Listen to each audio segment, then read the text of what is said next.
Okay, so once we go live on Zoom, we're going to jump right into the conversation.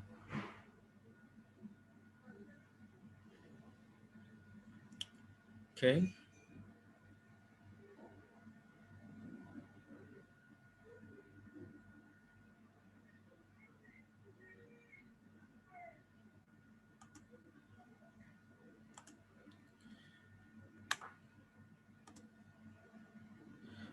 Oh, okay. Okay. Okay, I'm going to do that right now. Great. Okay. All right. So good evening, good afternoon, good morning, whatever time you're going to be listening to this. This is Batel speaking, and I'm so excited to have in our midst Mr. Ayokunnu Ojeniyi, and we're going to be discussing Series 3.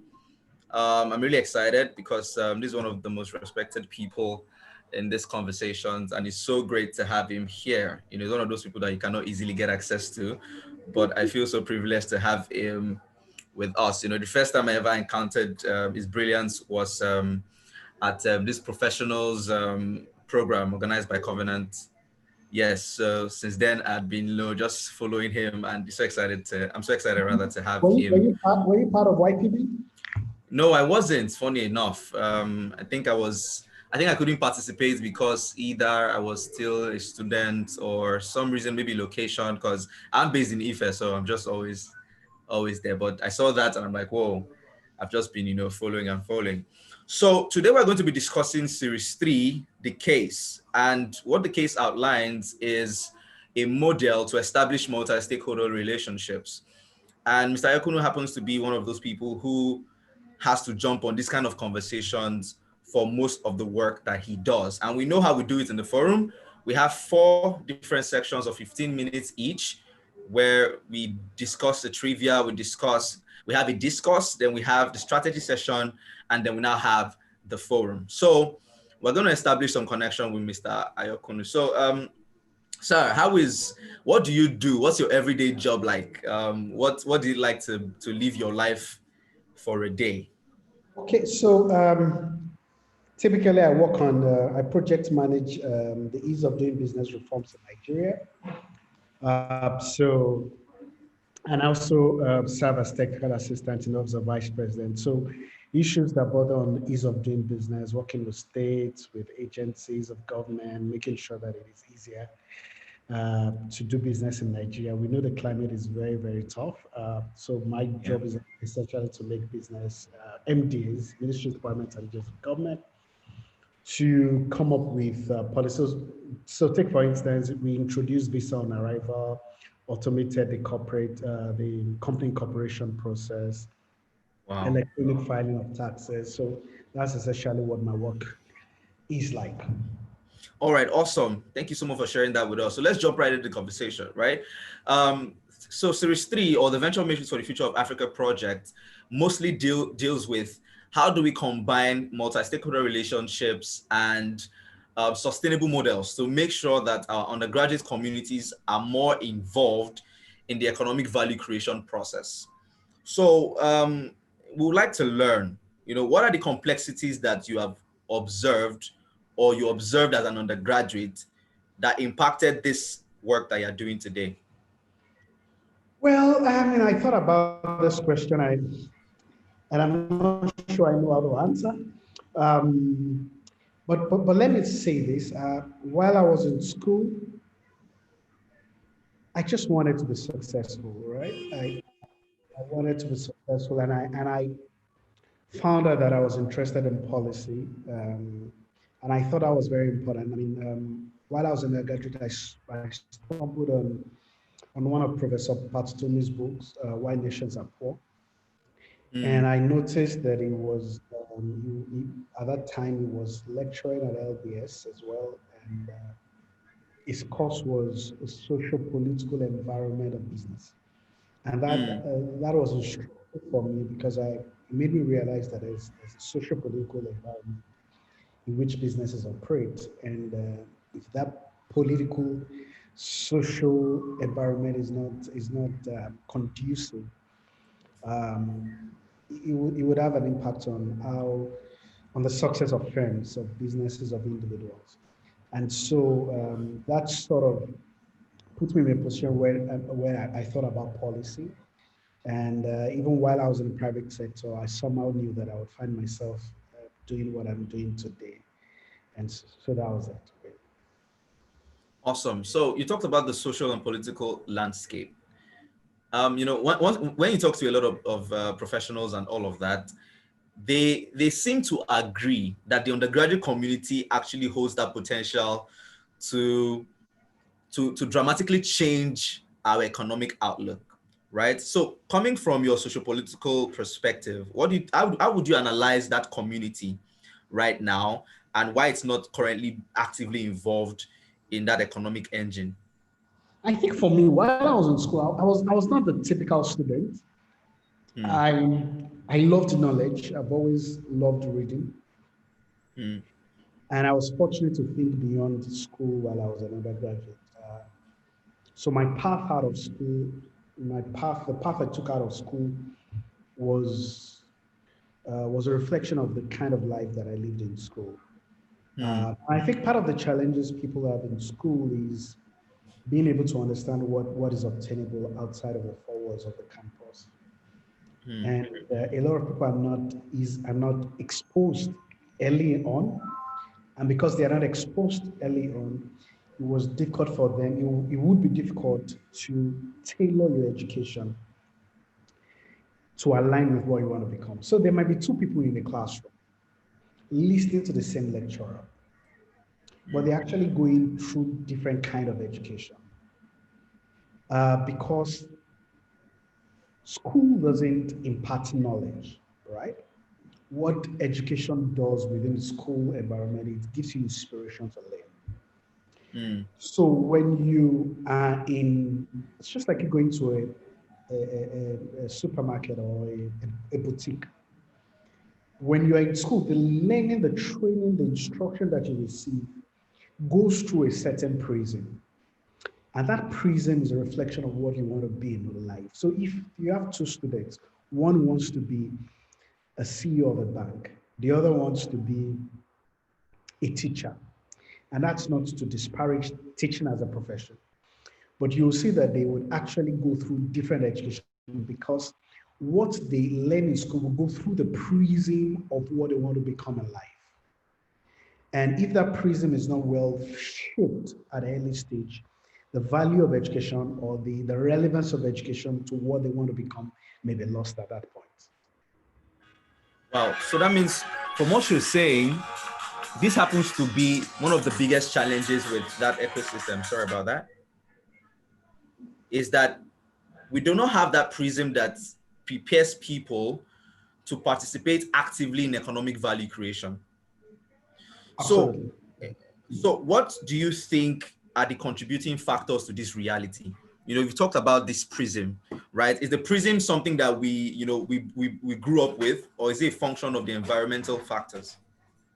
Yeah, it's a function of it's a combination of factors. So if you school abroad, for example, internship is a strong part of your learning process. So at regular periods, probably during your break, you are required to take up internship with in a firm or something. So that at that stage sort of builds that level of exposure.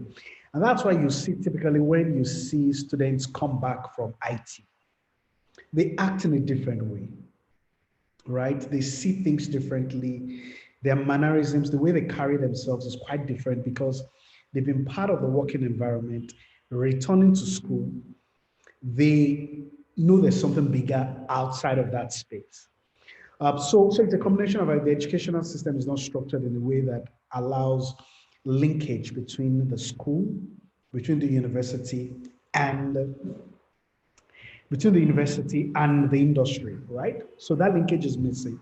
And like someone just said, yes, I experienced it after IT. Because when you go for IT, your mind just suddenly opens and you're like, there's a greater world outside it. So when you return to school, you carry yourself with some form of with a difference than what you expect. So it's a combination of factors, really. Okay, so those combination of factors.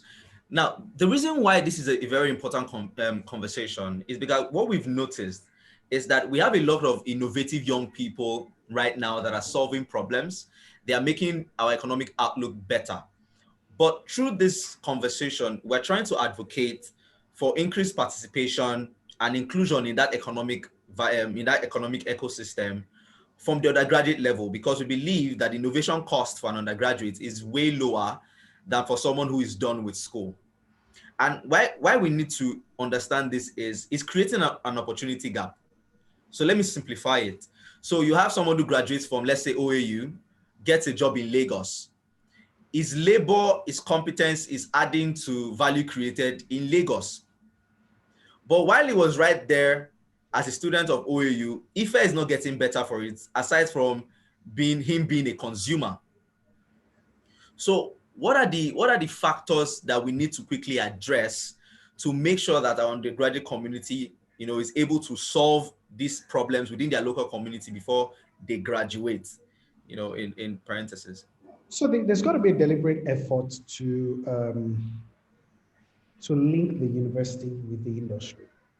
Mm, So, I mean, you find developed world, you find professorial chairs endowed by firms. So you can find someone who is professorial chair of maybe, let me say, maybe a Google professorial chair in a university, where the research outputs that it works on is actually beneficial to the industry.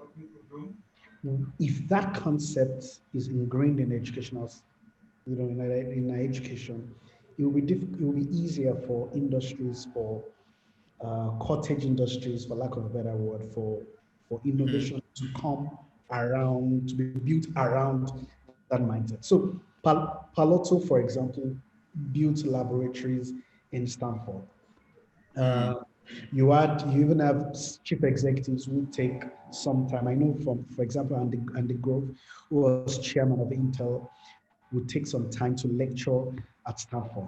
So mm, that partnership, it was easy. I mean, that's why the founders of Google could easily find funding through a PhD research work that they were doing. So once that, but again, it's our system is not designed. So if you are not a graduate abroad, for example, you are mm, allowed to work, maybe to put in 20 hours of work in a week, mm. to work 20 hours. In Nigeria, that's not the space. That's not the place. You are expected to work, to study from beginning to end, right? So Yes. we need to look at policy, and we need to look at that linkage between the town and the gown, as it is said. Mm. Wow. Awesome. We're going to go back to that comment you just made when we get to the strategy session, because we need to learn from your experience how the undergraduate community can actively contribute to that.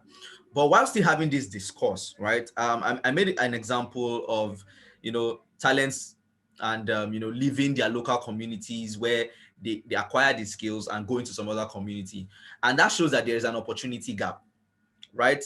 Um, there's something I like to say, that humans gravitate towards opportunity the way plants gravitate towards the sun.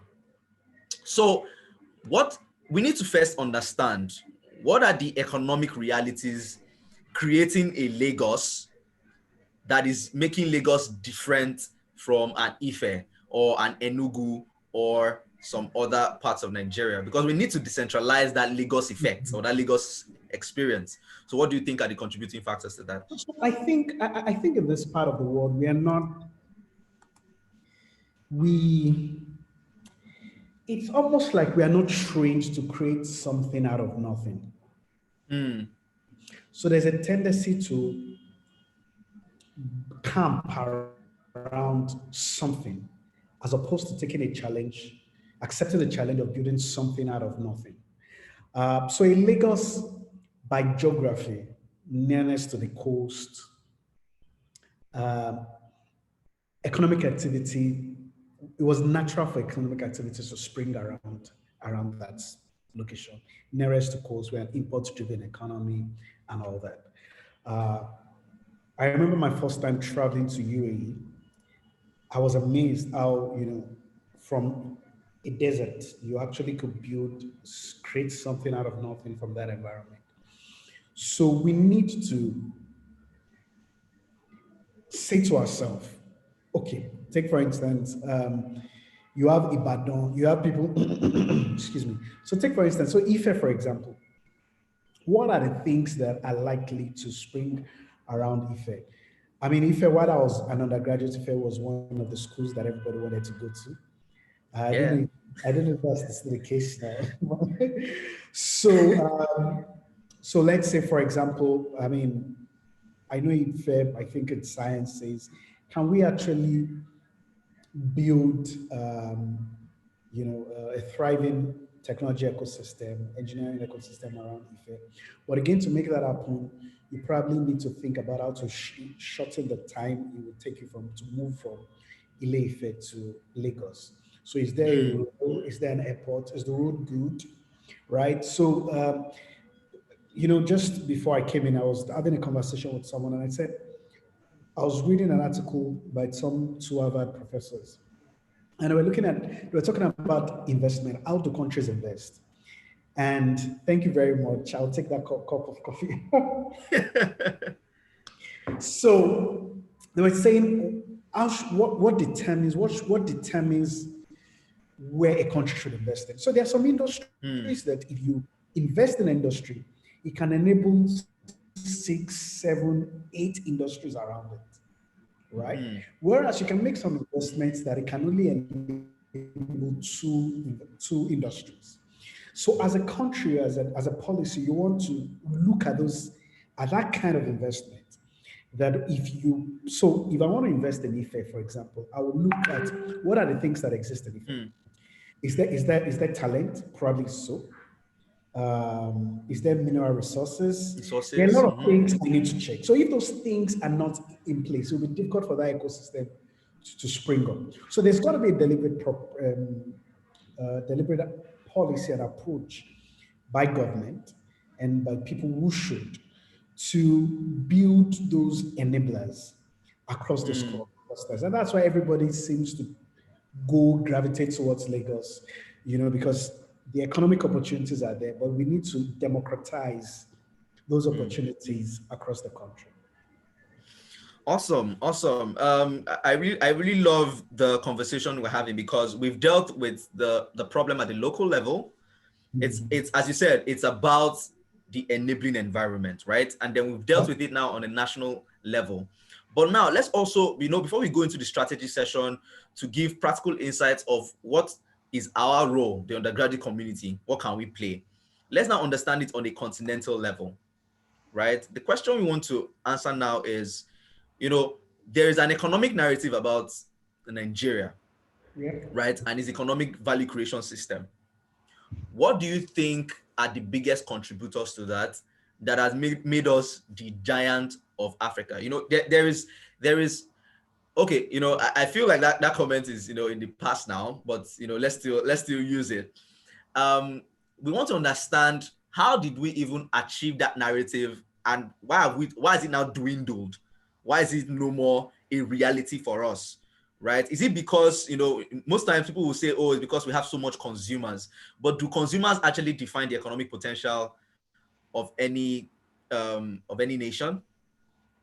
Well, I think so. If you're talking about Pan-Africanism and the role Nigeria played, I think in question of the early the 60s, African countries got independence about the same time. So in Ghana, 1959, I think, Nigeria, Tanzania, it was about the same time different countries in Africa got independence. After India had its own in the 40s. So that came up. So the countries emerged as independent countries about the same time. And Africa, Nigeria, being a very large country in terms of population, and we had leaders who sort of were outstanding, and all of that. But again, development is not doesn't happen by coincidence. Mm-hmm. You've got to be very deliberate about it, and you've got to make the right investments. It is, and that's why I said creating something out of nothing. Hmm. I'm tempted to even think about the scriptures right now, where where Yeah, please go on. where the Bible says, God will call light out of darkness. Out of darkness. Hmm. So it is that is really the creation, and that's a challenge. And that's let me also say that to challenge those who may have given up hope on Nigeria. To say that if we have the mindset of creating something out of nothing, then we should know that Nigeria is not a lost opportunity, right? Hmm.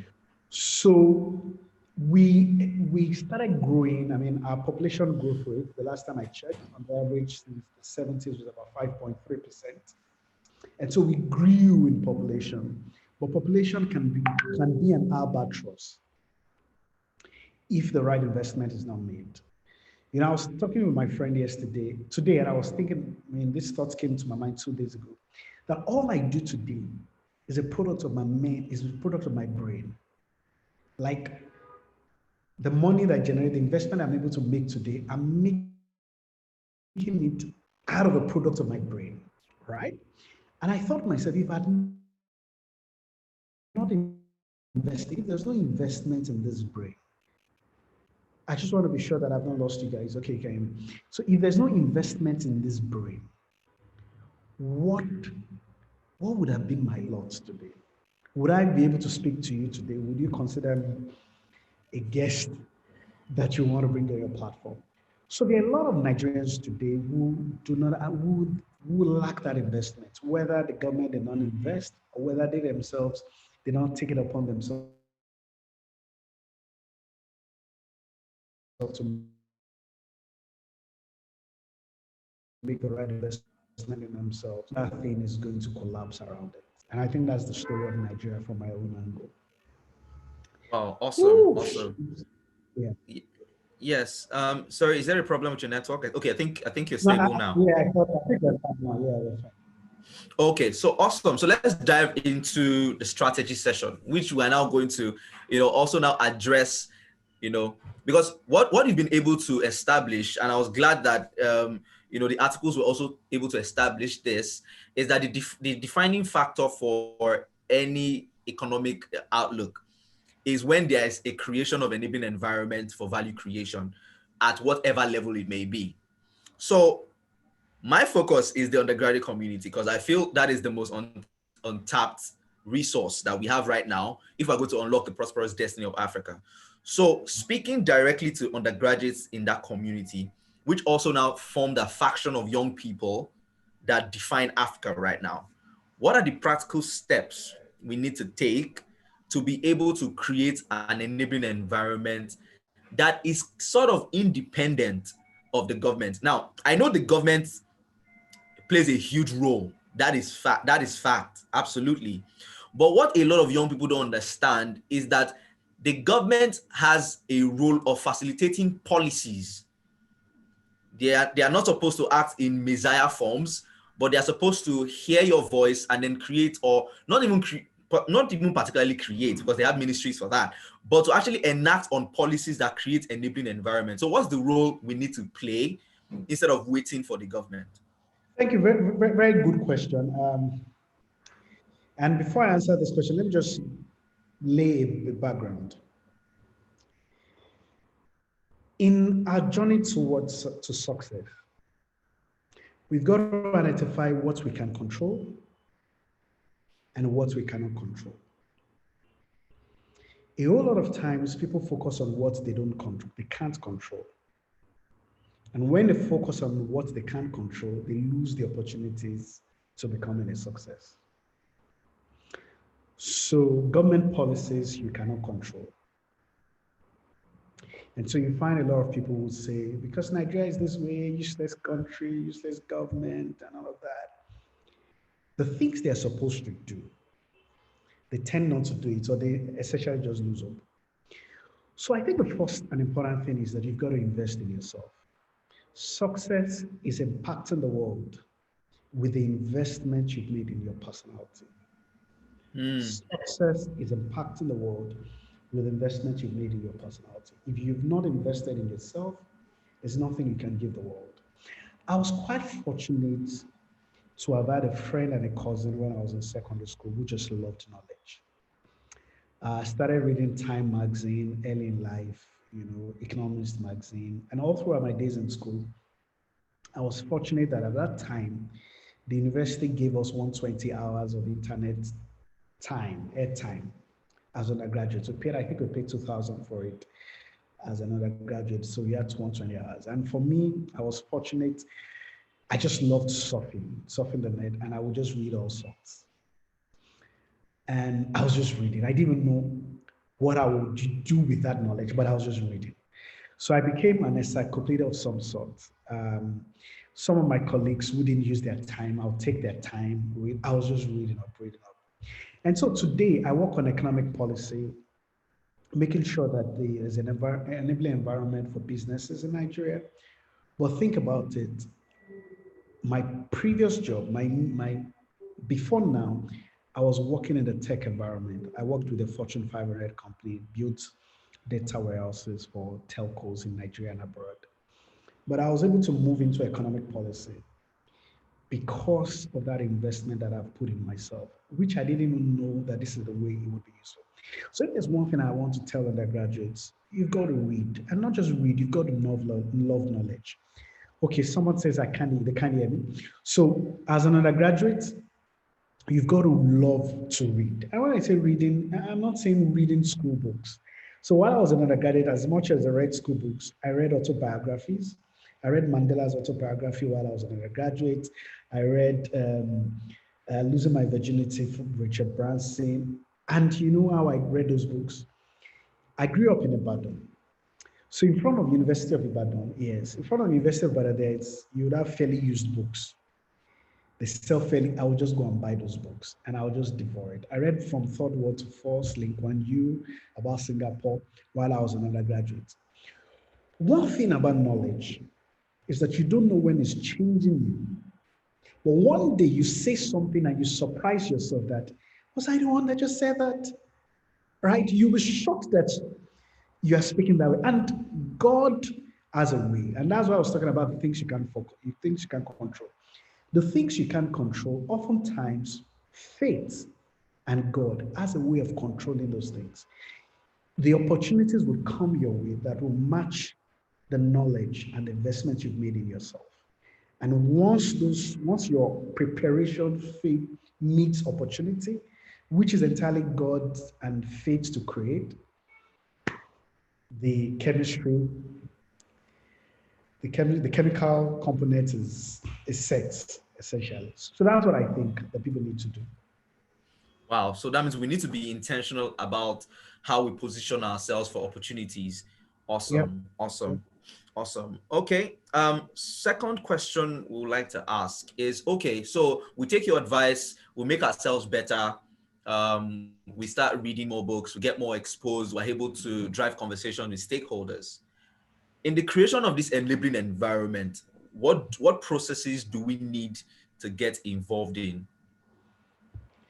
So I think if you need to go, if you need to get to, if I need to get out of this room that I am in, there's only one door leading to this room. If there's a lion at that door, standing at that door,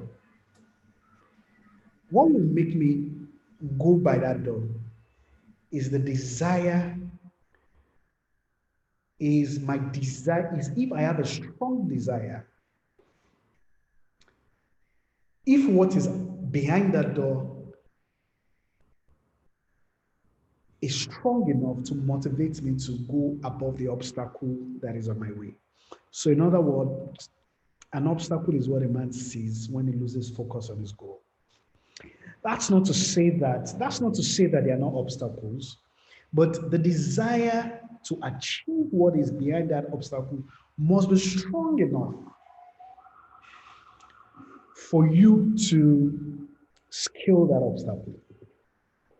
So I remember when I was in school, I schooled in Akure Futa, but my first time in Lagos was as an undergraduate, and I left Akure for a conference in Lagos.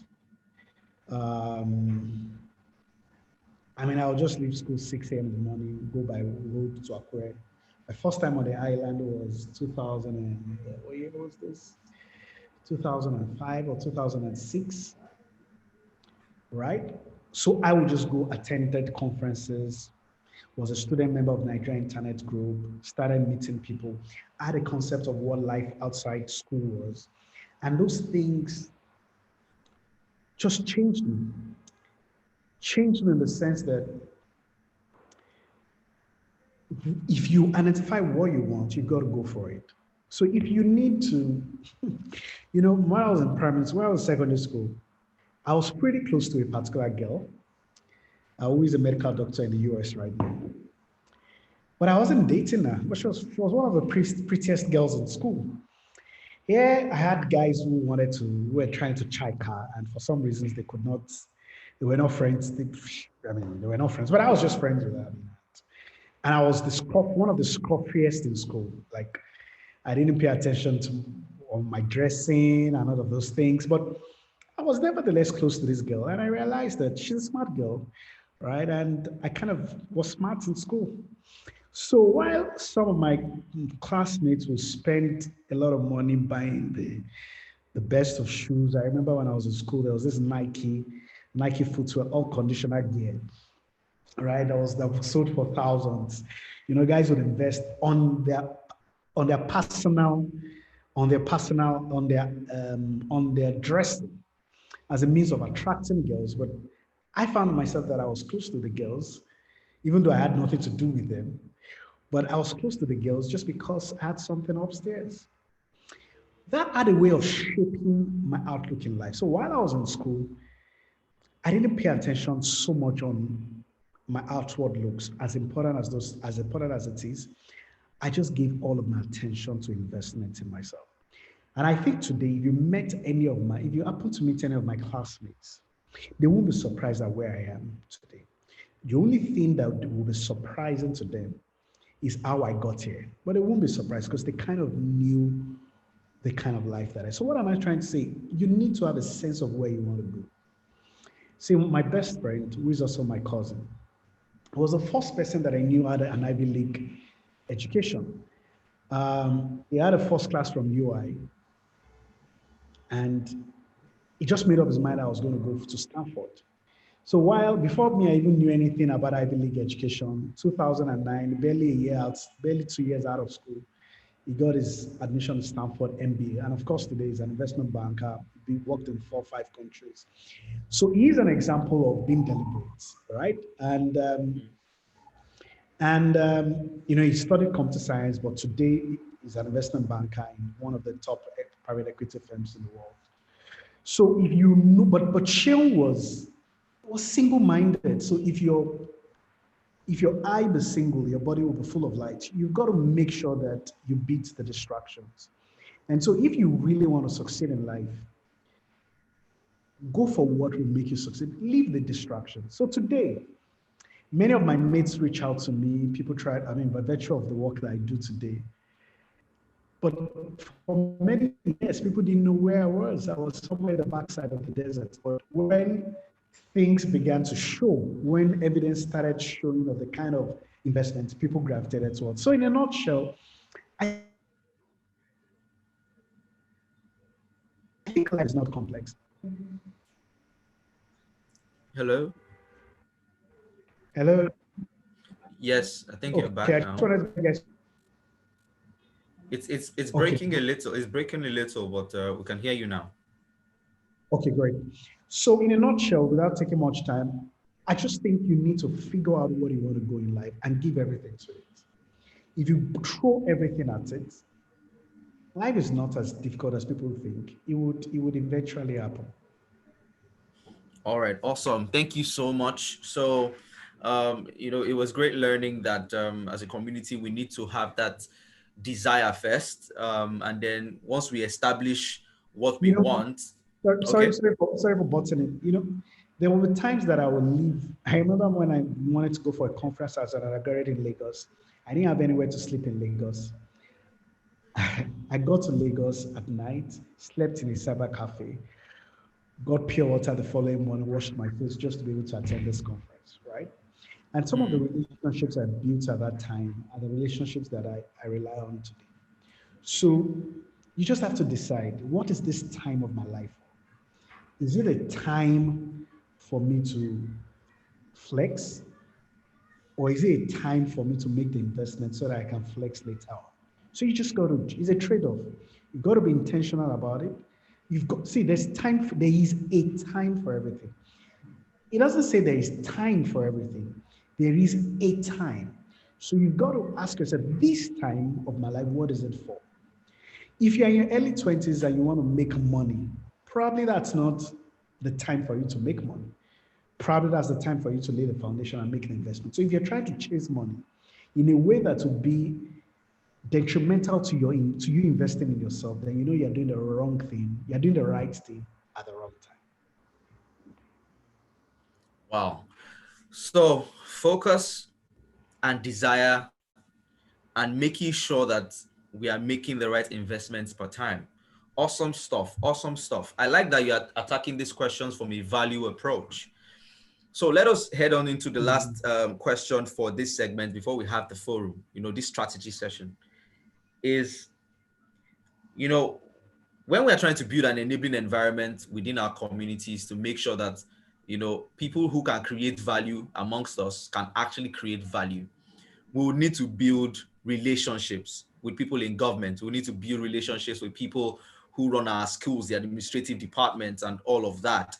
So, talking about values, how do we establish the right values that can drive the right relationships towards creating enabling environments within our undergraduate communities? So values, it's a it's a strange word. It's a strange word in our country because I don't think Mm, people believe in values anymore. But see, your value system is like a compass. And you've got to believe in what you're doing. Don't be good because somebody tells you to be good. Don't be a man of integrity because somebody says you should be a man of integrity. Be a man of integrity because you believe in integrity. And the reason why that is important is because there will be situations. I mean, I sit as a need of the vice president. I see things happen around government. I mean, I've had people walk up to me to tell me, "Ayo, what should be your legacy after this role?" You almost think the legacy is what will I do. The legacy they are talking about is what will I take for myself. So, and sometimes you look stupid, right? And as I said, you've got to believe in what it is. But essentially, relationship. I read a book by Professor in Harvard, Professor Rosabeth Moscanta, and she spoke about three C's. I read this book while I was in school. She spoke about competence, connection, and character. A whole lot of times, people don't focus on the three. So you find people who are knowledgeable at times, but they don't build the right relationships, right? And so, okay, while I was in my current job, this current role, 7 months into it, I got an offer. For you guys, it might be small money, but at that time of my life, it wasn't small money. I got an offer of 35 million naira per annum job with one of the tech. and that's so much. Okay, please go on. So with one of the tech companies. But guess what? I had this interview just the way I was talking to you, just at the office, Snapchat. That community is a small community that, of course, I turned down the job. That's why I'm still here today. But there's a small community where information comes around that they will not advertise it. But if you're part of that community, if you've built that connection and they know you for a man of integrity, a man that is competent. For example, now, I mean, if I need a job offer tomorrow, I'm going to get one. I have, you know, I remember sometimes last year, Google invited me to come speak at an event in Washington, D.C., organized by Google and World Bank. How did I get that gig? There was a time Google was working on Wi-Fi at universities. They had one in Unilag.